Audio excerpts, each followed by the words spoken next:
izina ry'Imana rihabwe icyubahiro. Amahoro y'Imana bane namwe mwese. Amina. Mawe ibakwe n'uhoraho Imana kugira amagara mazima no gutegwa ishemwa n'uhoraho kuba aneye agateka iminota 15 ngo nganire n'ubwoko bw'Imana. Imana ihabwe icyubahiro cyane. Amina. Ikigo nk'iki ni ikigo kidasanzwe gisohora umugambi w'agakiza ku mwana w'umuntu. Ibi rero bisaba ngo umuntu yugurura ubwenge bwiwe, ashira ubwenge bwiwe ku gihe, atabanje gukora fanatisme, ariko afise intumbero yo kumenya no gutahura atari inyuma ya naka cyangwa inyuma ya naka. Imana ihabwe icyubahiro. Amen. Reka ngaruke gatoya ku bintu she avuye kuvuga ngaha, akavuga ibintu mugabo ntamenye impamvu y'ibyo bintu aho bitangurira n'aho bihereza ntabimenye. Kandi koko ntiyabwirizwa kubimenya kuko ntiyabihawe shiti abanje kubyizera. Imana ihabwe icyubahiro. Amen. None bavuga ko tuwe batahawe. Imana ishimwe. Ni ngombwa ngo bamuhawe rero bamusobanure, nawe ugatega amatwi utagomba kuba fanatisme, mugabo ukeneye kumenya uwo muntu mbega ninde. Maskini ya Mwenyezi Mungu acharaza ngo muri kino kinjana ngo cha 2023 ngo abantu ngo babwiza gukirira muri Muhammad. Inna lillahi. Muhammad buracamusabira imigisha gushikira umunsi bavuga ngo amahoro n'imigisha bije kwande kwa Muhammad. N'amagufa yiwe nakiriho. Mwebwe muramusengera muramusabira. Mwebwe mukizwa n'umuntu musengera kandi yapfuye. Mwebwe muracamusabira muracasabira Imana ati Mana bavuze ngo Muhammad ngo amahoro n'imigisha bimubeko. Ni kubera gatazi afise narumvise amahoro n'imigisha mwayimusabira. Apana je murayisabira kandi ndayifise, ariko muvuga Muhammad ngo amahoro n'imigisha bimubeko kuko hana jameni. None umuntu atazi afise ni ubimusabira agaruka gukize arigorewe. Ubonye n'amagufa yiwe ntitunzi niyana. Ubu ni gahanga bishwe niki nituzi n'amagufa yiwe yari niyo tumbere. None ngo agaruka gukize nawe ariko aritarariza Korowani 39 31 ni pema njonjo kabisa. Bavuga gute?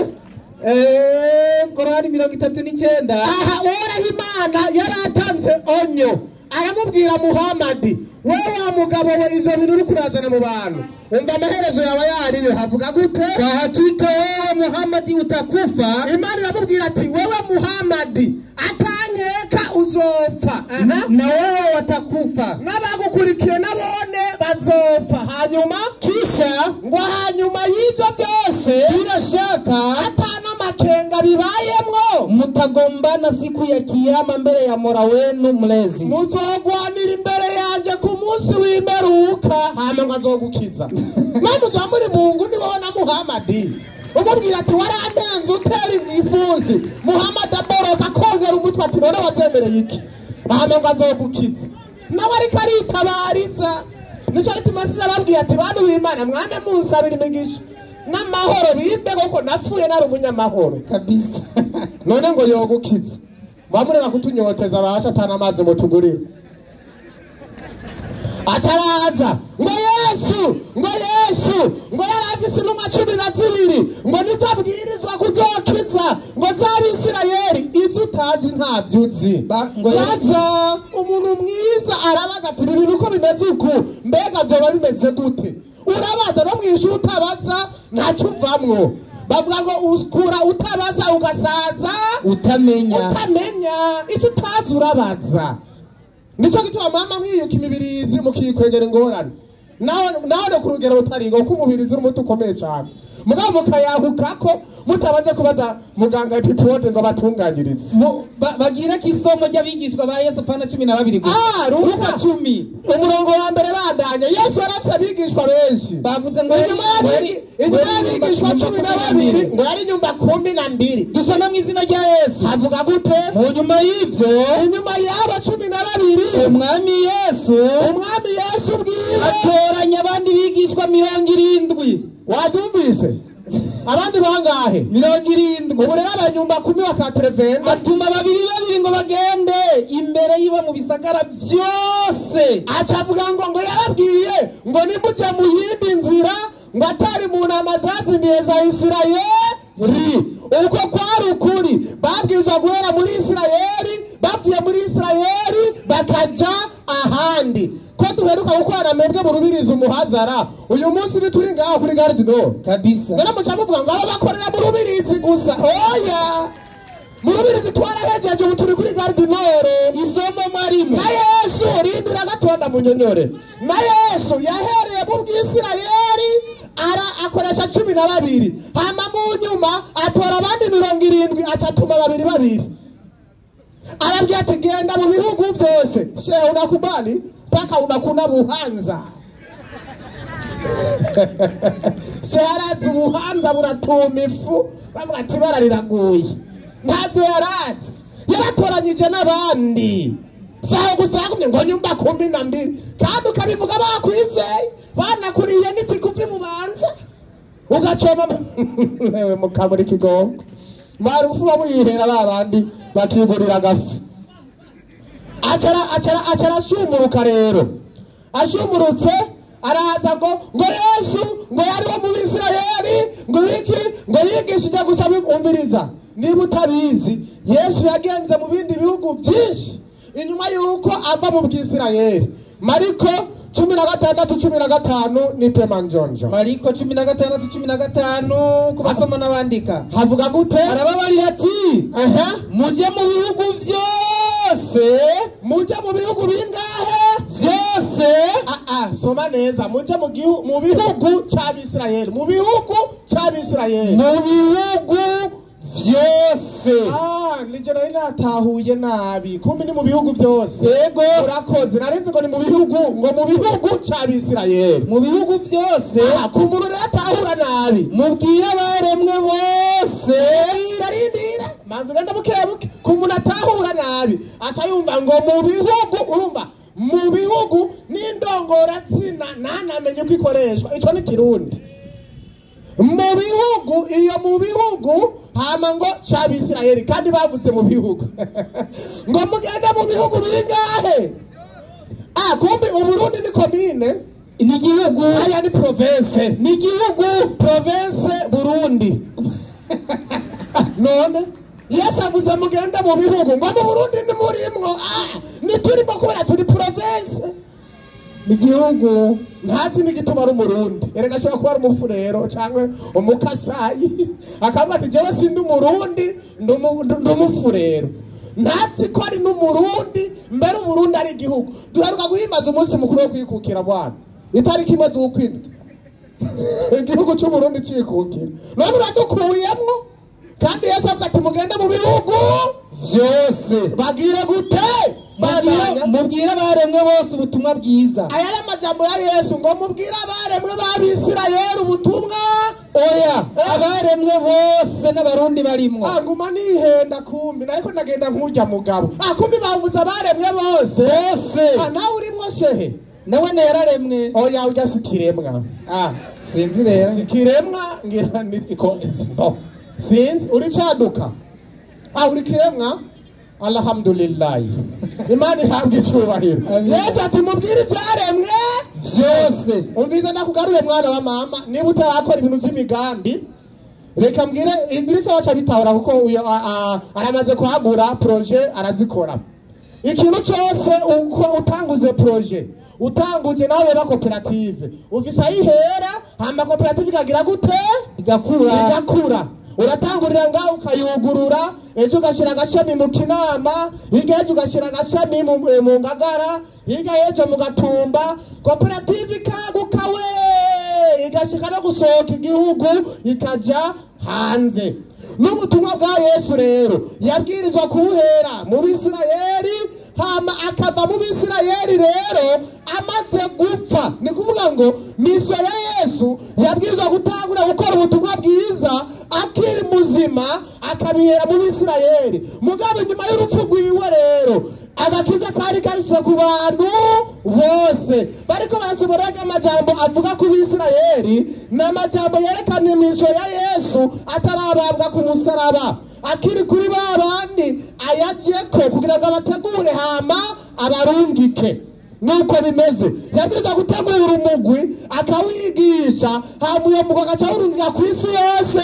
Nico gituma natwe uyu munsi twagize gute twashikiriwe yandiko mwarimo ntiyarabizi ibyakozwe n'intumwa rimwe 8 ibisomera ariko muzohabwa ubushobozi mwe mwera niye bazako. Yesu amaze kubategura inyuma y'urupfu rwiwe arababwira ati rero muzohabwa ubushobozi mwe muyera niyagira gute niyabazako bazanya muzoba ivyabona vyo kunshingira intahe. Umbiriza Yesu ariko arababwira ati rero kubera ko mumaze kuronka ubushobozi bwa mwemu muzoba ivyabona vyo kunshingira intahe hehe i Yerusalemu. Ahambere handi yatanguriye ubwa mbere aho yatanguriye i Yerusalemu bandanya i Yudaya, bazi Yerusalemu bazi Yudaya bandanya i Samariya, bazi Yudaya bazi Samariya bandanya no gushika ku mpera y'isi yose.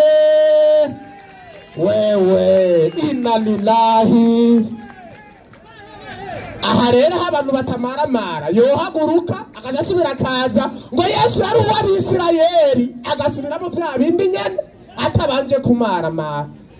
Isomo rivuze ngo babwirizwa guhera mu Bwisirayeli bakava mu Bisirayeli bakaja Yudaya, bakava Yudaya bakaja Samariya, bavuye Samariya bakaja ku isi yose. Nguko kuntu projet yari ipanze, iyo bayita plan d'action. Uri kurakora projet abiza kubaho plan d'action, business plan. Uburyo mu Cyongereza ni business plan. Uburyo iyo uri kurakora projet upresence umuntu projet babwiza kutubwira ati twereke ukundi ico gikorwa kizoranguka. Muri projet rero ukora cyo bita plan d'action ukerekana ati kizova ngaha kizoshika ngaha kizokwinjiza ku kwezi ivyo munsubije mu kazi mugabo reka ivy'akazi tubihebe reka tubandanye ibikorwa vy'Imana. Imana ihabwe icyubahiro. Amina. Nuko bimeze babwiza guhera i Yerusalemu rero hamba bagakura bakaja i Samariya bakaja i Yudaya, bavuye Yudaya bakaja ku isi yose. Ivyo vyabwiza gutangura ryari rero Yohana 12 ku murongo yaho wa 32 havuga gute? Haravuga mwarimo havuga gute? None uw'isi ikiriwe kwiteka. Umbiriza Yesu ati ubu rero isi iciriwe kwiki iteka bandana. None umutware w'isi agira hindigwe hanze. Yesu ati mbere n'umutware w'isi yani Satani agira hindigwe hanze nipe manjonjo nanje Yesu ati najewe Yesu ninamanikwa hejuru y'isi, ninamara kumanikwa ku musaraba hejuru y'isi nzogira gute? Nzokwikwegera ko bose. Nzokwegera ko bangahe? Bose. Nicyo gikorwa cya Yesu. Ubwa mbere yabwirizwa kwigisha mugabo amaze kumanikwa hejuru y'isi rero agaca yikwegera ko bose kugira ukuntu Imana yakunze bari mw'isi rwatumye umwana wayo kinege kugira ngo umwizera wese aronke ubugingo udashira nazapfera b'Imana ihabwe icyubahiro. Amina. Muhammad rero amaze gutahura ivyo byose amaze kwitegereza ivyo byose araraba aravuga ati none ko Imana imbwiye ko ku munsi w'imperuka tuzokubitana ingumi n'Abayisilamu, none jewe Muhammad nikiye nosiga mvuze kumbure kizontabara. Al-Khulur wal Marjan page 990 hadisi 1471 nipe manjonje amajani 8 shusha mambo. Hadisi Abu Said Kudi wewe shusha kwa Mtume Muhammad. Ule ni Abu Said Kudi anatoka kwa Mtume Muhammad, ananuku maneno yake Mustafa Muhammad aliyoyatamka kwa kinywa chake, si maneno ya mtu mwingine bali ni maneno ya Mtume Muhammad. Anasema nini? Muhammad amesema. Muhammad avuga gute? Wallahi. Muhammad atangwa ati wallahi wabillahi watalahi mutazifuata njia za waliokuwa kabla yenu. Muhammad ati ndarahiye ku Mana wallahi atanyeka muze mukurikiza inzira za bamwe batanguye imbere yanyu. Arakabwira Abasilamu shubri kwa shubri ati muze mubakurikire mu nzira yabo yo kwizera akantu ku ku kandi bandanya kwandia buri gikorwa cyose bakora muze mugikurikize bandanya kiasi kuwa hata kuwa wataingia katika shimo la mburukenge ngo ku rugero rwaho nabo bacisha mu mwobo w'imburu mtawafuata mwebwe mutegereza kubakurikirana muze mubaze tukasema Muhamadi baramubaza ewe mtume wa Allah mbega yewe Muhamadi unawakusudia Mayahudi na Wanaswala ngo abo bantu uri kuravuga Abayahudi n'Abakristo akasema Muhamadi arabishura kumbe nanyi ati none mwari muzi ko mvuze bande Muhamadi ati muze mukurikiza Abayahudi n'Abakristo akarenga ku kandi akantu ku kandi naho batwara mu mwobo w'imburu muze mugire gute mubakurikire ikibazo ni iki muriteguye kudukurikira nk'uko Muhamadi yabivuze salamu alaykum wa rahmatullahi ta'ala wa barakatuh wa alaikum salam shehe vipi